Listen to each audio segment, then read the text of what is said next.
we can't do is continue to try to find a seat at a table where we may or may not be welcome. My whole thing is like, there's room under the sun for everyone. Why don't we just build our own tables and welcome who we may? Equality is awesome. You know, our parents and their parents and their parents, they fought for equality. But I think equity is much more formidable and powerful because when you have equity, you don't have to ask anyone, can you have a seat at the table? It's your table. And you can make as many chairs as you like. In this round, here's Charles Big Angry Adams. That was Pharrell Williams making the modern argument for discrimination, right? He began talking about people not being welcome at tables. Pharrell grew up in Virginia Beach, went to Northwestern, one of the most prestigious universities in this country, for 2 years, then dropped out to focus full-time on an incredibly successful movie career. He's worth millions and millions and millions of dollars. A friend of mine just a couple of weeks ago was in Paris and had to wait an hour after the Louvre, the nicest museum in the world for art, was open because Pharrell was having a private tour. This is a man that he can pretend he's not welcome at tables, but he's welcome everywhere because of his incredible talent, right? And he is our age. He's a year younger than us.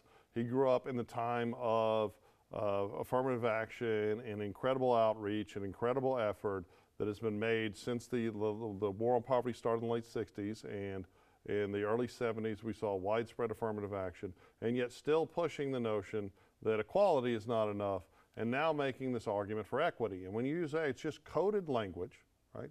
Coded language for why white people, which are not a monolith, right? If you listen to Pharrell and just a great number of people talk about white people, it's as if we all grew up in some very nice suburb with a two-family household and all kind of money. I did not grow up with a single parent in a crappy rent house or trailer or apartment because we moved all the time.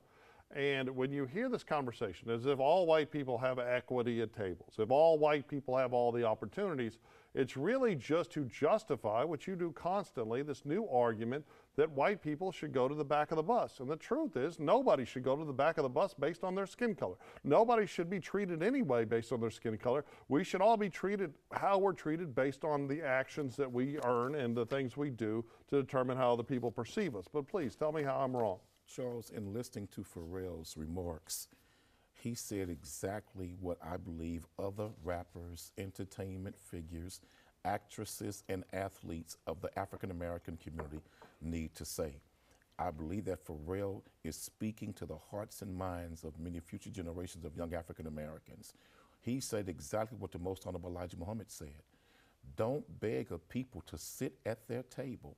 If you're not wanted at that table, go and build a table for yourself and build it so well and put people in the seats who have earned the right to be at that table through success and dedication. And then the others will come and sit at your table. That's a legitimate, valid point.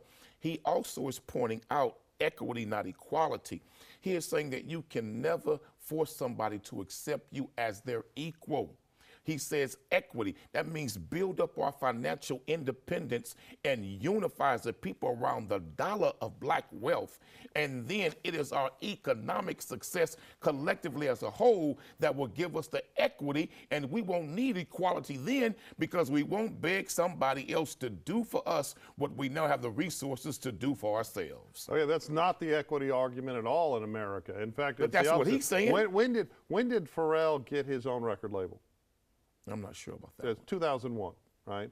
This is a man that has known incredible success, and mainly all based on his own talent. Incredibly talented, incredibly intelligent, and incredibly capable, but he's sitting here in an interview wearing these diamond ring sunglasses, talking about how he's not welcome at tables and talking about the demand for equity, because the demand for equity in America right now in 2024 is the demand for racial bias in academic admissions, for racial bias in corporate hiring. We saw every racial demographic increase in corporate hiring over the last 3 years, except for whites, which actually plummeted. We've seen all of this. If you look at admissions at elite universities, there are wealth-privileged whites, right? And if you look at it on a per capita basis, there are more wealth-privileged whites than other races that are wealth-privileged. but it's very incredibly narrow for whites too. But you know what? Ivy League schools for regular old white people that didn't grow up with money and a silver spoon, you need not apply. But don't Charles, even consider. you've had this is a man. 394 I haven't had anything. years. I was born in White 1972. people Yes, have had white people aren't a monolith. 395 There's the problem. years There's of the total problem. access with no discrimination or interruption. But that's there's- not what he's saying. there's the Charles, incredible what he is problem. saying is that we can build our own. And we don't have to look for somebody Not at else all. to Not give at us all. equal What he's access, saying- what he's Charles. saying is that What's we have wrong to have with that? equity I through believe that black discrimination. people should seek to build their own and don't look for another man Okay. to do for us what God has demanded we do for ourselves, Nobody's Charles. objecting to anyone building their own. Well, that's what he's saying. No, it's not. Maybe you should look at the whole clips and do listened your to it, research. You Charles. listen to that little bit. He's not right? talking about Because you're discrimination. You're not He's doing saying the you work. can buy you your just show own up and say, table I'm going to sit in this if chair and we I'm going to build our lie. wealth. I'm going to sit in this chair and I'm going to lie, so I don't need to do the work. The truth And is, his financial this is an success argument.